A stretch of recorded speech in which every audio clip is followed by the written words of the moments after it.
السلام عليكم ورحمة الله وبركاته. أنا دعاء رشدي، كاتبة روائية وصانعة محتوى.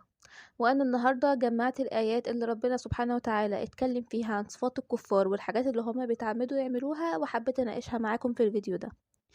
فيلا بينا على طول من غير أي مقدمات نبدأ في أول صفة.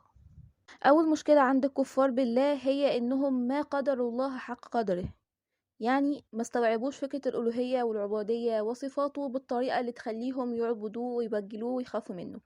وده يا إما بسبب استكبار وقصد أو عن جهل منهم، زي ما ربنا سبحانه وتعالى ذكر في سورة الحج آية 74: ما قدر الله حق قدره. بينما ربنا سبحانه وتعالى في الحقيقة زي ما ذكر نفسه في سورة لقمان آية 28: ما خلقكم إلا كنفس واحدة. وفي سورة الزخرف آية 84: هو الذي في السماء إله وفي الأرض إله وهو الحكيم العليم. يعني في مخلوقات ياما غيرنا أقوى مننا بتعبده، والكفار اللي هم بجهلهم ما بيعبدوهوش. ندخل على النقطة التانية. تاني صفة النهاردة معانا وهي إنهم متكبرين، كما قال ربنا سبحانه وتعالى في سورة السجدة آية 15: بسم الله الرحمن الرحيم: إنما يؤمن بآياتنا لحد آخر الآية وهم لا يستكبرون. وفي سورة غافر آية 27: بسم الله الرحمن الرحيم: وقال موسى إني عذت بربي وربكم من كل متكبر لا يؤمن بيوم الحساب. وهنا يبان إن عدم الإيمان يعتبر قرين التكبر أو حاجة بتؤدي إليها. وفي سورة غافر آية 56: إن في صدورهم إلا كبر ما هم ببالغيه. والآيات موضحة إن الكبر هي من أكبر المشاكل اللي بتخلي البني آدم يكفر بربنا وما يأمنش. ندخل على النقطة اللي بعدها. تالت صفة وهي إنهم مش عقلانيين وما بيعرفوش يوزنوا ويعقلوا الأمور، كما ذكر الله سبحانه وتعالى في سورة الروم آية 28. وربنا هنا في الآية بيخاطب المشركين إنهم لو عندهم عبيد وإماء شارينهم، هل ممكن في يوم من الأيام يدولهم جزء من أملاكهم بحيث إن هم وعبيدهم يكونوا متساويين فيه؟ وربنا قال في النهاية: كذلك نفصل الآيات لقوم يعقلون. يعني لو بيعقلوا هيفهموا إن ما ينفعش يكون ربنا شركاء.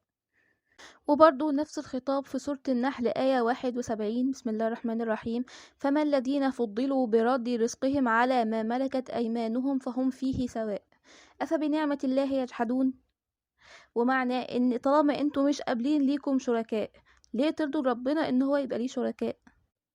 رابع صفة للكفار وهي ظنهم بالله ظن السوء، زي ما مذكور في سورة الفتح آية 6: بسم الله الرحمن الرحيم: ويعذب المنافقين والمنافقات والمشركين والمشركات الظانين بالله ظن السوء عليهم دائرة السوء وغضب الله عليهم ولعنهم وأعد لهم جهنم وساءت مصيرا.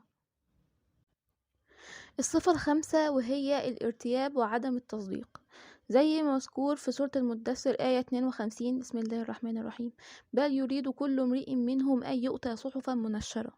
إن كل بني آدم كافر عايز كتاب منزل ليه من السماء هو لوحده عشان يؤمن بالله وربنا يخاطبه فيه هو بس. الصفة نمرة 6 وهي العند والإصرار على الباطل، زي ما مذكور في سورة الكهف آية 55: بسم الله الرحمن الرحيم: وما منع الناس أن يؤمنوا إذ جاءهم الهدى ويستغفروا ربهم إلا أن تأتيهم سنة الأولين أو يأتيهم العذاب قبلا. وده معناه إن هو لا يجيلهم حد بيقولهم خليكوا على أصنامكوا، يا إما يشوفوا العذاب عشان يؤمنوا.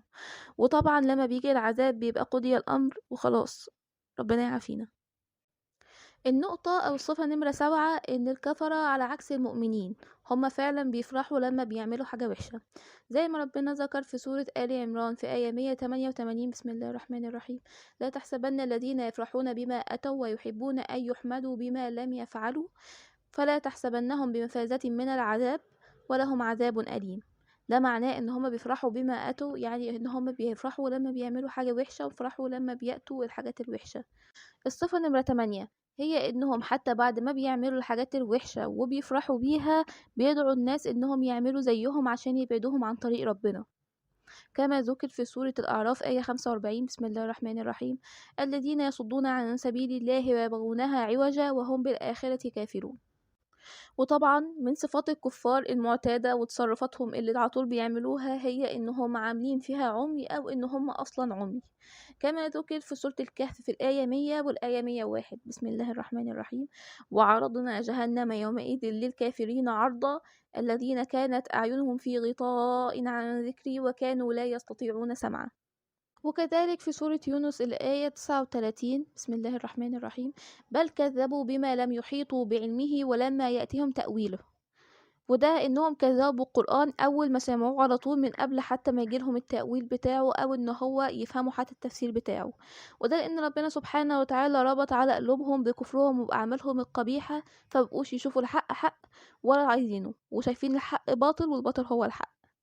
النقطة نمرة 11، وهي رغبة الكافرين المستمرة في التغافل والإعراض عن كل آيات الله ونذره، كما ذكر في سورة يوسف الآية 105. بسم الله الرحمن الرحيم: وكأي من آية في السماوات والأرض يمرون عليها وهم عنها معرضون. والنقطة الأخيرة معانا النهاردة من الآيات اللي استوقفتني وجمعتها من صفات الكفار، وهي إنهم لا يتفكرون، كما ذكر في سورة يوسف الآية 109. بسم الله الرحمن الرحيم: وما أرسلنا من قبلك إلا رجالا نوحي إليهم من أهل القرى أفلم يسيروا في الأرض فينظروا كيف كان عاقبة الذين من قبلهم ولدار الآخرة خير للذين اتقوا أفلا تعقلون. وطبعا الآيات بتاعت الكفار أصلا بتتكلم عن إن الكفر بيبدأ بمجرد فكرة، وهي إن احنا بنظن بالله ظن السوء وبنظلم أنفسنا، وإن احنا منقدرش ربنا حق قدره، وبعد كده بيحصل ارتياب وعدم تصديق نتيجة للفكرة اللي جات لنا دي.